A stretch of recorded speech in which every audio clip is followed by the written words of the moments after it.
Kesombongan adalah racun yang paling mematikan di dalam kehidupan kita. Walaupun terlihat nikmat, tetapi ujungnya sangat mematikan. Dan firman Tuhan sangat menentang kesombongan. Namun firman Tuhan mengajarkan kepada kita untuk menjadi orang yang rendah hati. Walaupun prosesnya berat, tapi akan membawa nikmat. Pandanglah kepada Tuhan menjadi sosok yang terbaik untuk menjadi orang yang rendah hati. Karena Dia rendah hati dan lemah lembut.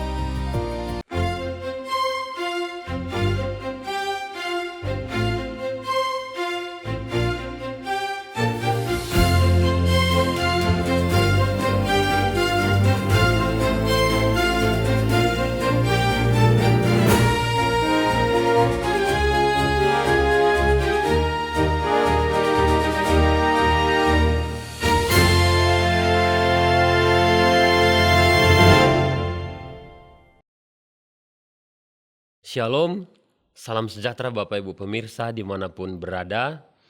Kembali pada saat ini kita akan belajar firman Tuhan melalui pendalaman sekolah Sabat.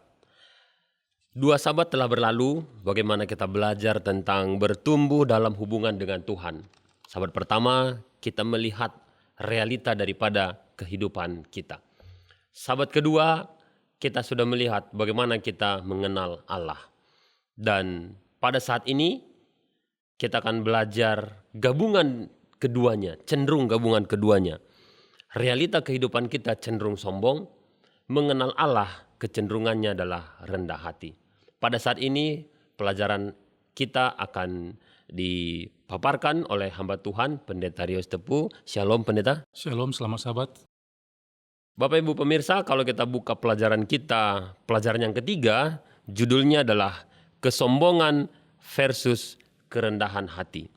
Ayat intinya, ayat hafalannya tertulis di dalam Lukas 14 ayat 11. Sebab barang siapa meninggikan diri, ia akan direndahkan.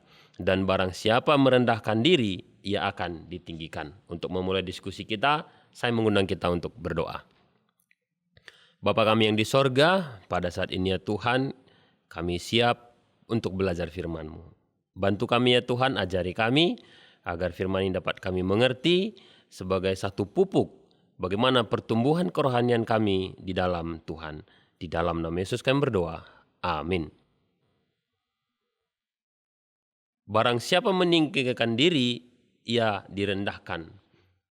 Pernyataan ini mengingatkan saya kepada suatu peribahasa padi, katakan. Kian berisi, kian merunduk. Kalau dia tegak ke atas, berarti isinya kosong, gitu ya pendeta ya. Kesombongan versus kerendahan hati, sesungguhnya ini adalah pertentangan kosmik. Karena di dalam diri kita, dua hal ini selalu bertentangan. Ketika ada momen, kita mau menjadi orang sombong, atau kita mau menjadi orang yang rendah hati. Bapak Ibu pemirsa, pernahkah kita bertemu dengan orang yang punya ego besar, atau dengan orang-orang yang tidak pernah mau kalah? Tapi saya berharap, jangan sempat, itu adalah kita. Tapi saya yakin melalui pelajaran firman Tuhan ini kita akan diingatkan untuk menjadi orang yang rendah hati. Pelajaran hari Minggu, cengkraman erat kesombongan. Ini mengingatkan kita pendeta bagaimana awal mula daripada dosa memang berawal dari kesombongan itu. Nah, yang perlu kita ketahui adalah bagaimana cara kerja cengkeraman erat kesombongan ini dalam diri kita sekarang. Supaya kita tahu, jangan-jangan kita tidak tahu kalau kita orang yang sombong. Nah, mungkin pendeta bisa menjelaskan kepada kita bagaimana cara kerja setan melalui cengkeraman yang erat kesombongan di dalam diri kita. Silakan pendeta. Baik, terima kasih banyak Sir Mika. Pelajaran kita pada hari Minggu ini berbicara juga tentang kesombongan. Jadi satu poin yang perlu kita pelajari atau kita ingat adalah bahwa Allah tidak pernah menciptakan kesombongan itu. Allah tidak pernah menciptakan dosa dan sebagainya. Tapi kita harus ingat bahwa dosa itu muncul ya di tempat yang suci. Ya, ada satu ciptaan Tuhan yang bernama Lucifer yang menjadi pemimpin daripada malaikat yang bertugas untuk melayani ya di surga. Tetapi pelajaran kita menunjukkan bahwa kesombongan itu muncul di hati Lucifer, ya. Kesombongan itu muncul mungkin karena dia adalah orang yang tertinggi di situ, dia memimpin orang banyak, maka kesombongan itu muncul. Ya, dosa itu muncul dalam hatinya dan kemudian itu tidak datang secara tiba-tiba. Itu akan terus dari hal yang kecil semakin lama semakin besar dan kemudian pada akhirnya memuncak untuk menunjukkan siapa jati dirinya. Sehingga kalau kita belajar dari Alkitab kan sepertiga dari malaikat surga itu pada akhirnya meninggalkan surga dan ikut bersama dengan Lucifer. Jadi ini konteks yang kita bisa lihat dari kejatuhan orang yang sempurna, ciptaannya sempurna yang Tuhan ciptakan oleh karena kesombongan. Ini menunjukkan kepada kita bahwa siapapun kita, siapapun orangnya, itu sangat gampang sekali untuk jatuh ke dalam dosa kesombongan ini. Apakah dia seorang pendeta sekalipun, ataupun ketua jemaat dan anggota jemaat, ini rentan untuk jatuh ke dalam apa?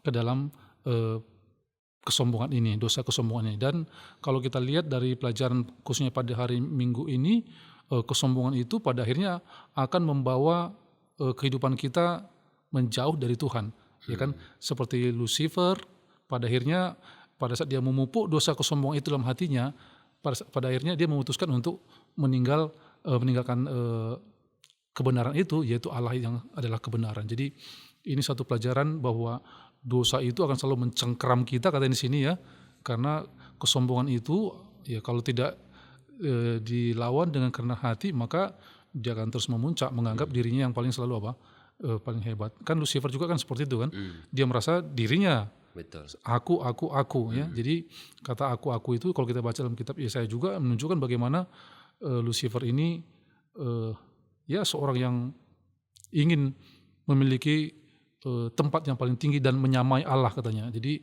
dosa Lucifer adalah ingin sama seperti Allah, padahal kan ciptaan dengan pencipta pasti berbeda. Ya. Gak bisa yang diciptakan mau mengatur yang menciptakan. Ini satu hal yang ironi ya dalam Alkitab yang kita bisa lihat. Ya. Baik, terima kasih. Masih di hari Minggu Pendeta, ini terkait dengan bersaksi. Supaya nanti kita semua Bapak Ibu pemirsa juga tidak takut untuk bersaksi. Ya. Bagaimana poin daripada kesaksian itu sehingga itu tidak terjebak dalam ranah kesombongan. Nah, karena dikatakan di sini penting untuk dipahami bahwa mengejar keunggulan dan pengakuan dan penghargaan akan karunia-karunia dan kemampuan-kemampuan yang telah diberikan Allah kepada kita tidaklah sama dengan sikap sombong. Ini perlu kita ketahui supaya kita semua nanti tidak menjadi takut untuk menyaksikan bagaimana berkat Tuhan di dalam kehidupan kita. Nanti kan apakah ada yang mau bersaksi misalkan begitu Rabu. Nanti dianggap saya sombong. Atau misalkan di sekolah sahabat ada hal yang perlu kita saksikan berkat Tuhan yang sangat luar biasa. Kadang-kadang ragu juga. Nanti dianggap kita sombong. Nah, bagaimana cara kita memberikan kesaksian itu sehingga kita tidak terjebak di dalam sisi kesombongan. Jadi gini, ini konteks yang sering kita alami ya. Contohnya seringkali saya juga mendengar, atau mungkin saya juga pernah seperti itu, kita membanggakan apa yang kita lakukan di waktu yang lampau gitu ya. Sebenarnya bisa saja itu hal-hal yang tidak baik, tapi kita banggakan gitu. Dulu contohnya saya nakal dan sebagainya, itu kita banggakan. Kalau sebenarnya itu nggak baik gitu kan. Atau seringkali pada saat kita ingin menyampaikan kesaksian kepada orang banyak, yang sering dilakukan ataupun tanpa kita sadari seringkali keakuan itu yang muncul. Ya, seharusnya kan Yesusnya yang harus ditinggikan. Bagaimana Tuhan bekerja dalam hidup kita, bagaimana Tuhan membantu kita, melepaskan kita dari segala masalah contohnya. Dan mungkin juga pada saat kita mendapatkan satu pencapaian, nama Tuhan itu yang harus dipuji. Saya ambil contoh seperti ini, sering terjadi kepada kita manusia, bahkan mungkin kepada saya sendiri pun seperti itu. Yang kita harus kikis itu, ya. Pelajaran kita dikatakan kesombongan itu tidak akan pernah hilang kalau kita tidak mau berubah gitu katanya ya. Jadi gini, sering contoh gini, pada saat kita mengikuti ujian, ya, kita rasa kita nggak akan mungkin lulus di ujian itu, ya. Kita berdoa, mungkin kita pergi setiap hari ke Pray Garden, berdoa kepada Tuhan, Tuhan bantu saya Tuhan, supaya saya bisa lulus dari ujian ini. Contohnya English Center contohnya kan. kemudian berdoa, Tuhan tolong bantu saya Tuhan, bantu. Ya, kita setiap hari datang ke situ untuk berdoa memohon berkat Tuhan. Untuk kelepasan, contohnya lulus dari ujian. Seringkali pada saat setelah selesai ujian, ya kita berdoa terus. Pada saat hasil yang muncul, kita lulus. Maka seringkali kita lupa akan Tuhan itu ya. Kita menganggap, wah nggak sia-sia ya, saya sudah belajar selama 2 bulan, 3 bulan untuk ini. Nggak sia-sia ya, saya sudah belajar 3 tahun, les di sana-sini. Wah memang layak saya mendapatkan ini. Sering kita jatuh dalam hal-hal seperti ini. Ya, seharusnya kan waktu kita lulus, kita katakan, wah ini karena Tuhan. Bukan karena saya yang pintar, tapi karena apa? Karena Tuhan yang memberikan pengalaman kepada saya. Saya ingat anak saya Jill, dia pernah ikut ujian se-Kota Bontang dulu. Jadi perwakilan sekolah-sekolah itu ada ujian olimpiade, dan dia ikut mewakili sekolah kita, sekolah Advent. Sekolah yang ada di situ sekolah-sekolah bagus-bagus semua. Tapi pada saat pengumuman itu, dia kebetulan dapat peringkat 3. Ya. Kemudian kami tanya, kan kami tahulah kemampuan anak kami. Kok bisa kamu dapat peringkat gitu kan? Dia katakan, saya nggak tahu Pak, katanya. Waktu ujian itu, yang soal-soal nggak tahu, saya berdoa kepada Tuhan. Saya minta sama Tuhan, Tuhan, saya tidak tahu apa jawabannya ini Tuhan, katanya. Kemudian karena itu kan tulisannya menjawab ABC gitu kan, dia pilihlah itu, dan kemudian dia bilang banyak soal-soal itu saya nggak tahu Pak, katanya. Ya nggak pernah dipelajari sekolah, tapi sepertinya Tuhan menuntun apa katanya untuk tangan saya memilih jawaban yang benar. Jadi seperti ini juga, kisah-kisah seperti ini. Kalau kita menyombongkan kepada anak kita, kita bisa jatuh dalam dosa. Tapi yang harus ditekankan selalu adalah bagaimana Tuhan itu bekerja dalam kehidupan kita sehingga sesuatu yang tadinya nggak mungkin itu Tuhan bisa jadikan mungkin, seperti itu dia. Baik, terima kasih. Memang isu ini sangat sensitif ya. Iya. Kita berpikir kita sedang bersaksi, tapi karena kebablasan sudah masuk kepada offside, istilah masuk kepada ranah sombong. Jadi memang ini perlu bagi kita untuk berdoa, kata-kata bagaimana cara kita untuk menyampaikan berkat Tuhan itu. Nanti kita akan melihat juga bagaimana murid-murid yang begitu dekat dengan Tuhan, tapi ada juga perasaan-perasaan masuk kepada rasa sombong. Pelajaran hari Senin ini penting bagi kita. Biasanya kalau kita di kepanduannya pendeta ya, kalau kita mau berkemah, kita tahu dulu nih di mana kita berkemah. Apakah daerahnya berawa atau berair atau bagaimana? Sehingga ketika kita mengenali hal itu, kita bisa mempersiapkan diri. Kenalilah diri Anda. Berarti kita harus melihat dulu diri kita nih. Kira-kira poin apa yang bisa kita lihat di dalam diri kita supaya kita tidak terjebak di dalam kesombongan ini, pendeta. Oke, jadi kita harus bisa mengenal diri kita sendiri gitu kan. Pelajaran pertama itu kita belajar tentang bagaimana kita harus Cek bisa realitas. mengecek realita ya. Bagaimana mengecek ya, kalau contohnya kesehatan MCU lah itu kan. Kita akan bisa langsung tahu semua apapun yang ada dalam tubuh kita ini yang penyakit. Sekarang kita juga perlu mengecek kerohanian kita juga. Apakah sebenarnya saya ini berjalan bersama dengan Tuhan atau tidak? Contohnya saya sebagai seorang pendeta kan. Apakah sebenarnya saya mengerjakan tugas pelayanan ini atas dasar pekerjaan atau karena kasih saya kepada Tuhan? Hanya saya yang tahu. Beda tipis. Iya, itu beda tipis. Mengerjakan pekerjaan Tuhan belum tentu berjalan bersama dengan Tuhan. Betul. Itu dia. Tapi kalau kita berjalan bersama dengan Tuhan, pasti kita mengerjakan apa yang Tuhan menginginkan kita laksanakan. Jadi penting bagi kita untuk mengecek motif dalam segala sesuatu yang kita lakukan dalam kehidupan ini. Ya, motif saya melakukan ini, apakah ini didasarkan atas kasih kepada Tuhan, atau motif untuk menyombongkan diri? Kan sering kita kan, saya ingin seperti ini, saya ingin seperti ini. Dasarnya bukan untuk kemuliaan Allah, tapi untuk apa? Supaya orang lihat saya ini apa? Hebat. Waktu kita remaja, ya saya pernah mengalami, kita cenderung ingin menjadi orang yang nomor 1. Betul. Ya, kita ingin contohnya orang yang paling pintar di sekolah, paling dikenal di sekolah gitu kan, pokoknya paling di sekolah.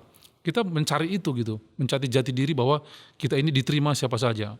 Ya, ini yang sering terjadi salah. Bahkan kalau kita lihat buku-buku di toko-toko buku, itu selalu buku psikologi itu berbicara tentang bagaimana supaya diri kita ini ya bisa menjadi pemimpin yang hebat. Betul. Kemudian menjadi ya pokoknya bisa memimpin orang banyak. Itu kan rata-rata buku-buku itu berbicara seperti itu.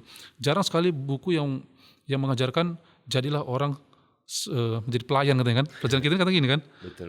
Saya bacakan dulu sini katanya seperti ini. Yesus juga menasihati kita untuk mengambil tempat yang paling rendah dan membiarkan tuan rumah yang meninggikan kita jika ia menghendakinya. Lukas pasal 14 ayat 8 sampai 10. Kerajaan terbalik yang diajarkan Yesus ini benar-benar bertolak belakang dengan apa yang biasa kita harapkan. Hanya orang yang menyadari dirinya sebagai orang yang berdosa yang dapat diselamatkan oleh Kristus. Jadi kalau kita sadar kita orang berdosa, kita kan paham itu apa namanya, kerenan hati ya. Kita tidak berani menyombongkan diri. Ya, kita nggak berani menyatakan kita lebih daripada orang lain, seperti itu mungkin. Baik, terima kasih. Setidaknya kalau kita tahu kita sudah salah, itu sudah satu langkah lebih baik Ya, daripada sudah salah tidak tahu salah lagi, gitu ya. Baik. Menarik, tadi pendeta sampaikan bahwa kita ini bekerja untuk Tuhan atau hanya mengerjakan pekerjaan Tuhan. ya. Saya mengingat kembali cerita tentang Nuh. Oke, ya. Saya rasa yang membangun Bahtera itu bukan hanya Nuh, banyak orang yang membangun. Berarti orang banyak itu hanya membangun untuk mendapatkan upah, tapi bukan membangun untuk keselamatan dia nantinya. Betul. Ya. Buktinya pada saat sudah selesai dan dipanggil untuk masuk, mereka tidak mau masuk. Iya. Ya sudah, kami mengerjakan, sudah selesai tugas kami. Urusan Bahtera dan urusan kejadian nanti, yaitu urusan Nuh dan yang Tuhannya, kira-kira begitu ya. Oke, jadi ini menjadi satu pesan penting bagi kita, Bapak Ibu pemirsa kita yang sudah lama di dalam kekristenan ini. Jangan sempat nanti di kedatangan Tuhan yang kedua kali kita tidak ada di dalamnya. Betul. Bahkan kita yang sering memimpin ibadah, kita yang sering membawa tamu ke gereja, pastikan bahwa kita nanti ikut masuk ke dalam surga. Baik. Memang untuk menjadi seorang yang rendah hati ini ya bisa kita katakan tidak mudah bagi kita untuk belajar otodidak. Ya. Harus ada contoh, harus ada panutan. Kalau kita langsung kejar target Yesus lah contohnya, ya wajar. Tapi ada manusia juga bisa kita menjadikan patokan untuk kerendahan hati. Ya. Pelajaran kita mengarahkan kita kepada Musa. Musa, hamba yang rendah hati. Nah, ini perlu kita ketahui, cuplikan hidup di Musa ini di bagian mana dia adalah orang yang rendah hati. Karena ketika dia masih di Mesir, ketika dilihat orang yang berantem, kecil ini, baru dia maju, kan begitu kan? Saya bisa, saya terlatih, saya punya power. Tapi pelajaran ini mengatakan Musa hamba yang rendah hati. Perlu kita ketahui di mana titik atau momen kerendahan hati seorang Musa. Silakan pendeta. Oke. Jadi kerendahan hati ini ada proses ya Sarmika ya. Setiap manusia itu tidak bisa langsung menjadi rendah hati. Ada step-step dalam hal itu. Stepnya adalah di sini katakan bahwa dia harus meninggikan Yesus dan juga menyadari bahwa dirinya adalah orang berdosa. Oke. Kalau kita belajar dari seorang Musa, saya bacakan dalam Bilangan 12 ayat 3 dikatakan, adapun Musa ialah orang yang sangat lembut hatinya, lebih dari setiap manusia yang di atas muka bumi. Artinya, dia adalah seorang yang lemah lembut. Alkitab katakan melebihi daripada orang lainnya. Tapi pertanyaan, apakah itu terbentuk pada saat dia lahir atau ada proses? Sekarang kita coba lihat melalui kehidupan Musa. Musa 12 tahun itu dia dididik oleh orang tuanya. 12 tahun itu dididik doktrin tentang firman Tuhan, Allah yang benar, sebagai orang yang, ya pokoknya orang tuanya mengajar tentang Allah kepadanya. Tapi setelah itu kan selama 28 tahun dia ada di Mesir. Karena dia akan menjadi pemimpin di Mesir kemudian hari. Ya, karena dia diangkat menjadi cucunya Firaun kan, dari anaknya Firaun itu. Kita ingat 28 tahun dia berada di istana itu. Karena dia akan menjadi pemimpin, tentunya dia diajarkan pendidikan yang terbaik. Betul. Bahkan kalau kita baca di buku Alfa dan Omega dikatakan pendidikan yang terbaik yang ada di zaman Musa itu dimiliki oleh Musa. Jadi dia belajar tentang semuanya. Dia belajar ilmu pemerintahan, kalau sekarang kita di IPDN kan, karena dia akan menjadi pemimpin. Dia belajar bagaimana komunikasi yang baik, berbicara yang baik, karena dia akan menjadi pemimpin. Dia belajar tentang ilmu astronomi, ilmu yang lain, diberikan pelajaran kepadanya. Mungkin gelar doktor banyak yang dia miliki pada saat itu, karena pendidikan yang tertinggi yang diberikan kepadanya. Bahkan dia juga mendapatkan pangkat ataupun militer yang tertinggi. Mungkin jenderal di zaman kita sekarang ini. Sehingga nggak heran waktu orang Mesir itu memukul orang Israel, gampang sekali bagi dia untuk apanya kan. Nah, di situ Musa masih belum rendah hati. Kenapa? Karena dia berpikir untuk menyelesaikan masalah adalah dengan kemampuannya, ya bukan dengan Tuhan. Makanya langsung dia kan. Setelah itu Musa dikirim Tuhan 40 tahun. Di mana dia Tuhan kirim? Di Padang. Di Padang. Apa pekerjaannya? Gembala. Dia diajarkan oleh Tuhan bahwa pendidikan yang benar itu adalah apa?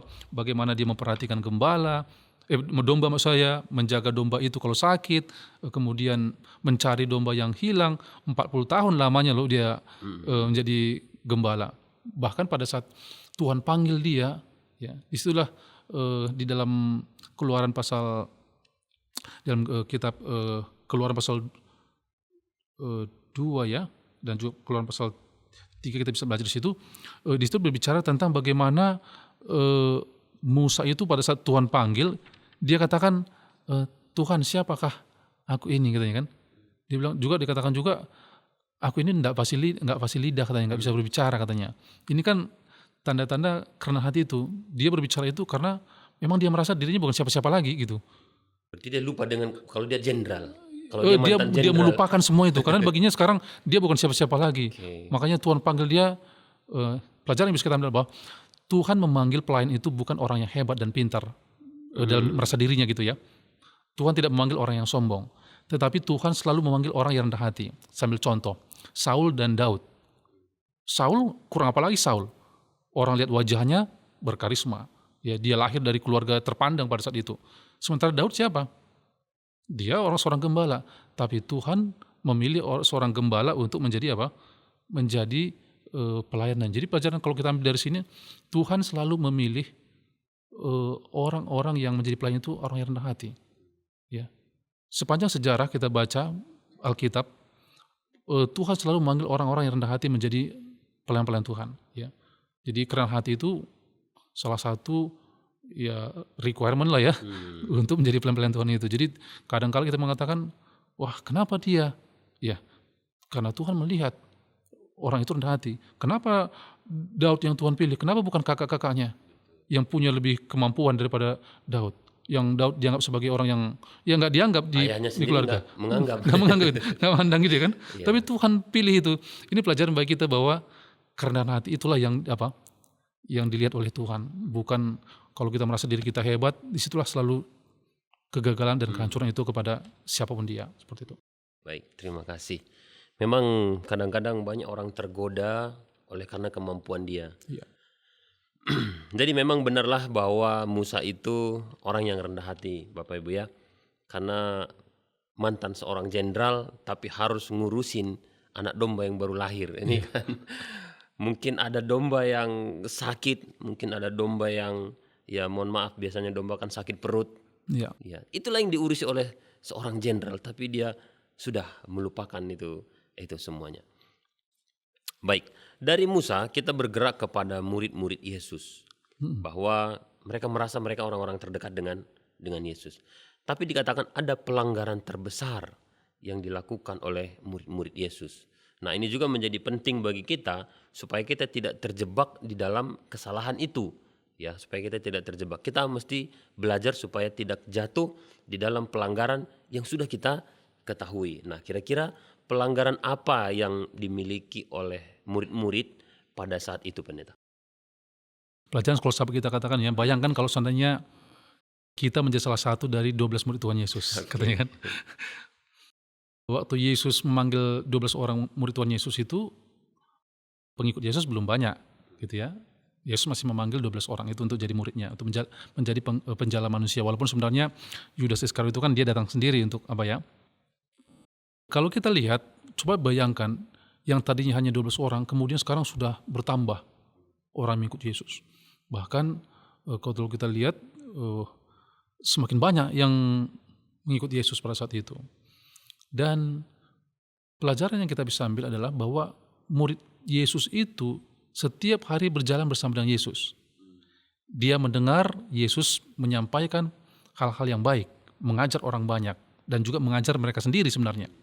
Dan kemudian Yesus juga memberikan les private kepada 12 murid ini kan. Seringkali dia mengajarkan tentang hal-hal yang benar. Kemudian mereka juga melihat Yesus menyembuhkan orang yang sakit. Bahkan mereka melihat juga Yesus membangkitkan orang yang mati. Jadi hal-hal yang ajaib itu murid-murid lihat Di depan mata mereka di depan mata langsung. mereka sendiri ya, dibandingkan dengan yang lain semuanya. Jadi mereka percaya karena melihat apa? Kalau kita kan kita percaya karena iman, pengalaman pribadi kita bagaimana berjalan bersama dengan Tuhan. Tapi selalu bisa bayangkan di pelajaran hari Rabu ini mereka sama-sama bersama dengan Tuhan, tapi satu kegagalan yang dimiliki oleh murid-murid ialah bahwa di antara murid itu selalu bertanya ataupun maksudnya mereka selalu menganggap bahwa dirinya yang terbesar daripada murid-murid yang lain.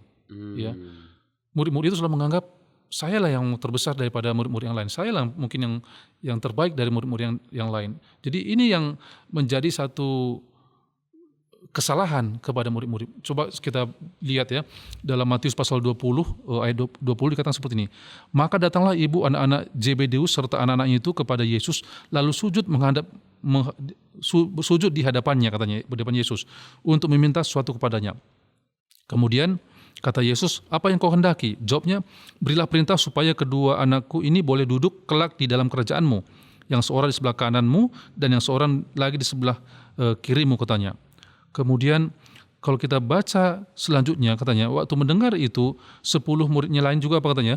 Pada ayat 24, mendengar itu marahlah ke 10 murid yang lain kepada kedua saudara itu. Ini artinya kan, ya, mereka nggak mengucapkan apa yang dalam hati mereka, tapi pada saat mereka mendengarkan itu, mereka marah. Artinya murid-murid itu selalu menganggap dirinya yang paling apa? Jadi selama ini ada yang mereka pendam untuk selalu menjadi Iya, yang baik. ingin selalu menjadi yang terbaik.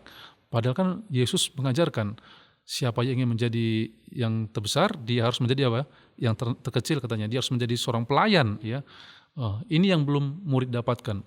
Kenapa mereka belum dapatkan? Karena gini, waktu berjalan bersama dengan Yesus, mereka hanya melihat tentang apa yang dilakukan oleh Yesus, tetapi mereka belum betul-betul merasakan, ya, belum memiliki hubungan yang betul-betul dekat kepada siapa? Kepada Yesus. Sehingga kalau kita lihat pelajaran kita, pada saat Yesus disalibkan, barulah murid-murid itu sadar kan. Mereka, kitab Kisah katakan, ya, mereka dikuasai oleh Roh dan kemudian mereka menyebarkan akan kasih Tuhan kepada semua manusia, ya, tidak hanya kepada orang-orang Israel tetapi kepada orang banyak. Ini pelajaran bagi kita bahwa, ya, seperti tadi, mengerjakan pekerjaan Tuhan belum tentu berjalan bersama dengan Tuhan. Ini dialami oleh murid-murid. Dan bisa saja saya mau katakan, ini juga terjadi kepada kita sekarang. Ya, seperti kami para pendeta, jangan-jangan di hati saya juga sama seperti murid-murid. Oh, saya ingin selalu apa? Yang terbaik daripada yang lain. Bukan fokus kepada Tuhannya gitu ya, tetapi fokus kepada apa yang ada di hadapan kita gitu ya. Mungkin ya ketenaran dan sebagainya. Itu yang Tuhan di sini katakan, hati-hati, jangan sampai kita hanya melihat tapi kita tidak pernah merasakan kasih Tuhan itu, katanya. Oke, baik, terima kasih. Memang di satu sisi kalau kita juga sama seperti murid-murid, kita berada di ring satu, orang-orang hebat yang selama ini nggak ada orang yang melakukan, bangga juga begitu. Iya, ya. betul. Cuman kita lupa ada hal yang paling penting yang harus kita ikuti, gitu ya. Di dalam hal ini harusnya mengikuti Tuhannya. Baik. Jadi dari kisah ini kita memang sekarang diarahkan kepada Yesus, kepada Tuhan. Makanya pelajaran hari Kamis, pandanglah Dia, ya, pandanglah Dia. Jadi memang di Alkitab juga dikatakan bahwa belajarlah padaku karena aku rendah hati dan lemah lembut. Selain itu, bagaimana poin apa yang bisa kita lihat dari Yesus secara spesifik di dalam kerendahan hati ini, Pendeta?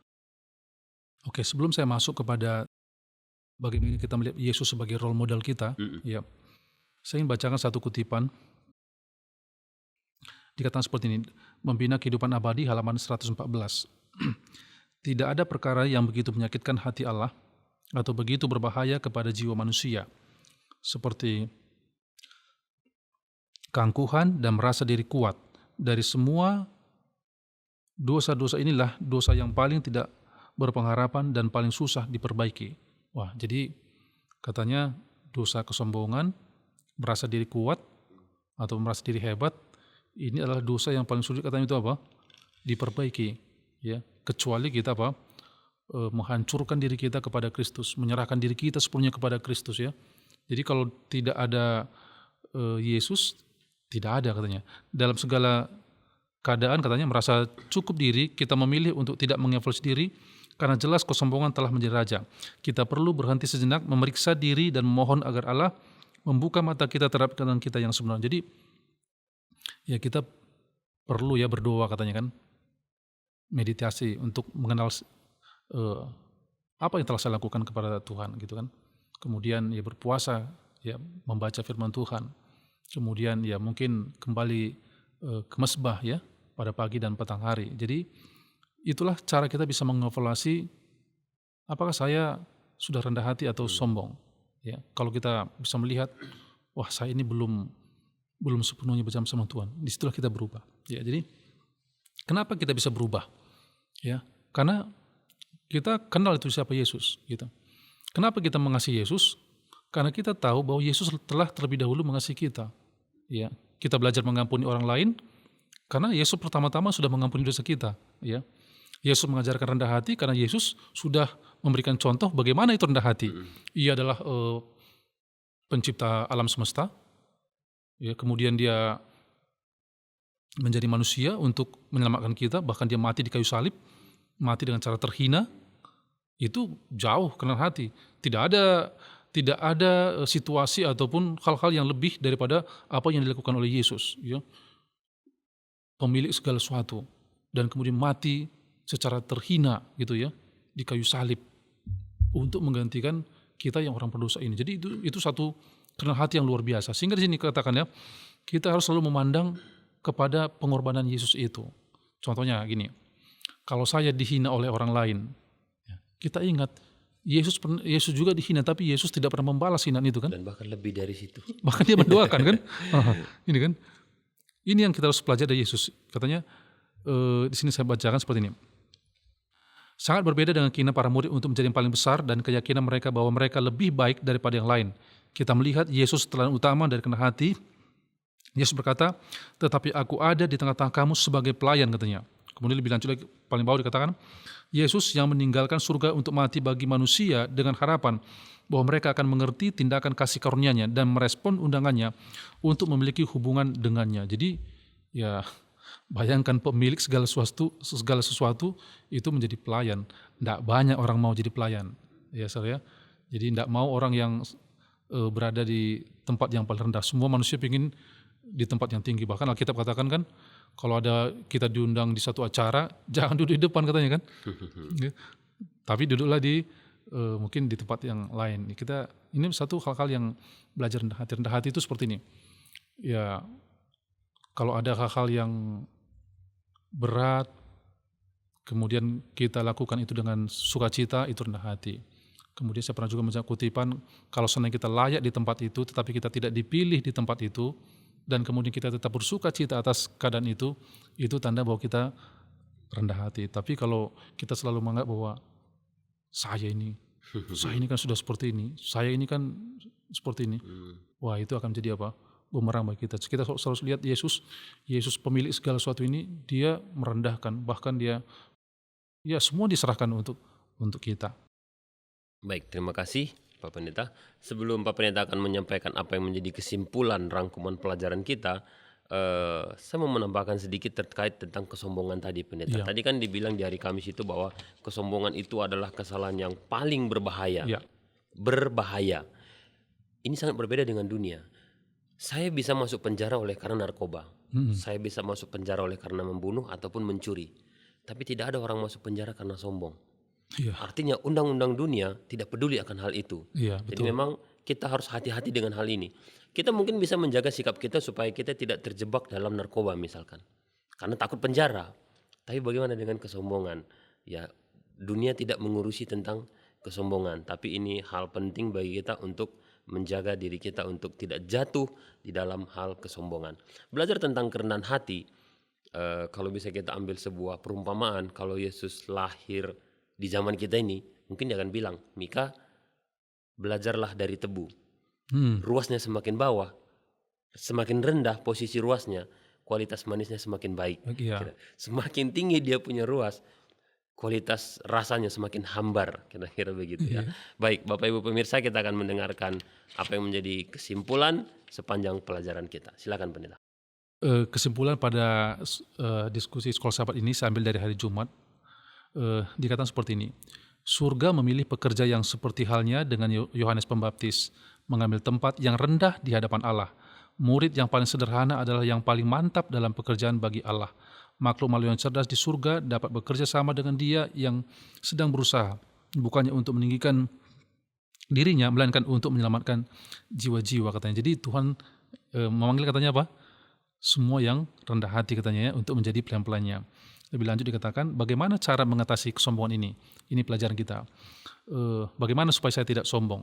Jadi di hari Jumat ini mengajarkan apa yang harus kita lakukan supaya kita tidak sombong. Ataupun kalau kita sudah menyadari kita mungkin sekarang pada dosa itu, di sini kata seperti ini. Apa yang mereka perlukan ialah satu perubahan hati yang akan membawa mereka kepada keserasian dengan prinsip-prinsip Allah.